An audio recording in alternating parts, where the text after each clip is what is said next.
warahmatullahi wabarakatuh. Waalaikumsalam warahmatullahi wabarakatuh. Baik, sebelumnya perkenalkan saya Ismail Nur, mahasiswa keperawatan UIN Al Azhar Makassar yang akan melakukan penyuluhan di wilayah ini termasuk di rumah Bapak dan Ibu. Nah, sebelumnya saya bisa kenalan dulu, Bapak namanya siapa? Bapak Anto. Kalau Ibu? Ibu Ririn. Anaknya? Kia. Oke, Bapak Anto, Ibu Ririn, dan Adik Kia. Tujuan dari penyuluhan yang akan saya bawakan yaitu agar Bapak dan keluarga dapat memahami dan meningkatkan pemahaman tentang bahaya merokok. Jadi materi yang akan saya bawakan sebentar yaitu mengenai pengertian rokok, jenis perokok, dampaknya merokok, dan apa saja kandungan yang ada dalam rokok, dan bagaimana cara berhenti merokok. Nah, sebelum itu saya mau tanya kepada Bapak, Ibu, dan Adik, apakah hari ini ada kegiatannya? Tidak ada nih. Oke, nggak ada ya. Jadi saya mau minta waktu Bapak dan Ibu 10 menit ke depan untuk saya lakukan penyuluhan jika Bapak Ibu berkenan. Iya. Baik. Jadi sebelumnya saya mau bertanya dulu kepada anggota keluarga, apakah ada anggota keluarga yang perokok aktif? Iya, saya. Jadi Bapak Anto sering merokok ya? Iya. Berapa kali merokok Pak dalam satu hari? Sebungkus satu Sebungkus, hari. ya. Nah, saya mau tanya dulu sama Bapak, menurut Bapak rokok itu apa? Bikin tenang bisa ya? Bikin tenangnya. Baik, karena Bapak Anto cukup paham ya kalau rokok itu bikin tenang. Jadi saya sebelum memaparkan materi, saya akan bagikan leaflet terlebih dahulu kepada Bapak dan keluarga. Iya. Misi Pak. Ya. Nah, bisa dilihat dari leaflet bahwa rokok itu adalah produk tembakau yang terbuat dari gulungan kecil yang dilapisi oleh daun atau kertas yang dapat dibakar lalu dihirup. Nah, di dalam rokok itu terdapat zat yang namanya zat adiktif seperti nikotin dan tar yang dapat membahayakan diri kita sendiri dan orang-orang yang ada di sekitar kita. Nah, seperti yang Bapak Anto tadi bilang, kalau rokok itu bikin tenang.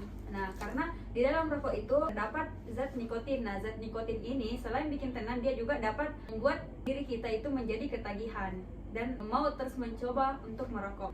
Kemudian ada zat yang namanya tar, di mana tar ini adalah hasil dari pembakaran rokok yang bersifat karsinogik. Ya, karsinogik ini dapat menyebabkan kanker. Nah, ketika kita menghirup rokok, tar ini dapat menempel pada bagian paru-paru yang bisa mengakibatkan kanker. Yang ketiga yaitu karbon monoksida. Nah, karbon monoksida ini terbentuk dari proses pembakaran yang tidak sempurna dan dapat menurunkan kandungan oksigen dalam darah. Jenis perokok itu ada dua, yaitu jenis perokok aktif dan jenis perokok. Bapak Anto ini termasuk jenis perokok yang aktif karena Bapak Anto ini terpapar oleh asap rokok dari rokok yang ia konsumsi sendiri, sedangkan Ibu Ririn dan anaknya termasuk perokok yang pasif karena dia tetap terpapar asap rokok walaupun dia tidak merokok karena ada keluarga yang atau orang-orang sekitarnya yang merokok. Baik, selanjutnya ada pengaruh rokok terhadap lingkungan, bisa dilihat pada leaflet, yaitu yang pertama, banyak perokok yang tahu bahwa merokok itu dapat menyebabkan beberapa penyakit yang berbahaya, tetapi mereka akibat sudah pernah mencoba terus tagihan karena membuat nyaman sehingga dia tidak pedulikan masalah-masalah yang berbahaya itu. Kemudian yang kedua, asap tembakau bukan hanya berpengaruh pada perokok tetapi juga mengotori udara yang ada di sekitarnya. Yang ketiga, akibatnya dari orang yang merokok, orang yang tidak merokok pun akan tercemari karena orang-orang yang merokok. Itu yang disebut tadi oleh perokok pasif. Kemudian yang keempat, asap rokok yang ditambahkan ke dalam udara mengandung zat kimia lebih tinggi dibandingkan asap yang dihirup oleh perokok itu sendiri. Jadi perokok pasif ini akan lebih besar risikonya terhadap asap rokok daripada orang perokok yang aktif. Kemudian yang kelima, berisiko terhadap asap rokok, yakni perokok pasif terutama bayi dan anak-anak. Kemudian ada nih cara untuk berhenti merokok, yaitu yang pertama, motivasi. Jadi Bapak Anto bisa memotivasi dirinya sendiri untuk tidak merokok, misalnya memikirkan anak dan istrinya yang ada di rumah. Kemudian yang kedua, berhenti merokok seketika atau melakukan pengurangan jumlah rokok. Jadi Bapak bisa berhenti merokok dimulai dari hal-hal kecil seperti mengurangi jumlah rokok dalam kesehariannya. Kemudian yang ketiga, mengenali waktu dan situasi di mana Anda paling sering merokok. Misalnya Bapak lebih sering merokok ketika sudah makan atau lagi santai. Nah, Bapak bisa ganti rokok ini setelah makan, mungkin bisa nyemil, cemilan atau apa gitu. Terus yang keempat, tahan keinginan Anda dengan menunda. Kemudian yang kelima juga yaitu berolahraga secara teratur. Nah, Bapak bisa mengalihkan kebiasaan-kebiasaan merokoknya menjadi olahraga yang teratur. Dan yang keenam, konsultasikan dengan dokter jika diperlukan. Nah, itu dia tentang rokok nih yang dibahas hari ini. Itu materi yang dapat saya paparkan. Jadi saya mau bertanya nih, Bapak Anto termasuk perokok apa? Perokok aktif ya. Karena Saya sendiri yang merokok. oke, benar ya. Dan kalau adik termasuk perokok Pasif.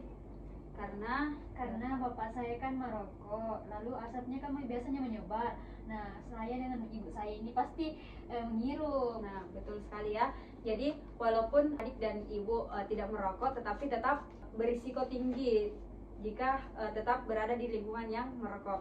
Oke, jadi Bapak Antoni, apakah ada niat untuk berhenti merokok? Iya, saya usahakan sedikit-sedikit. Oke, itu salah satu cara untuk berhenti merokok ya, dengan cara mengurangi perlahan. Jadi Bapak Anto dan keluarga, apakah ada yang mau ditanyakan? Sudah paham nak? Oke, jadi sepertinya Bapak Anto dan keluarga sudah paham. Semoga dapat diterapkan di kehidupannya sehari-hari untuk menjaga kesehatan lingkungan rumah. Mungkin sekian dari penyuluhan saya. Lebih dan kurangnya mohon dimaafkan apabila saya ada salah kata. Saya mohon maaf. Terima kasih untuk waktu yang telah diluangkan kepada saya. Iya. Assalamualaikum warahmatullahi wabarakatuh. Waalaikumsalam warahmatullahi wabarakatuh.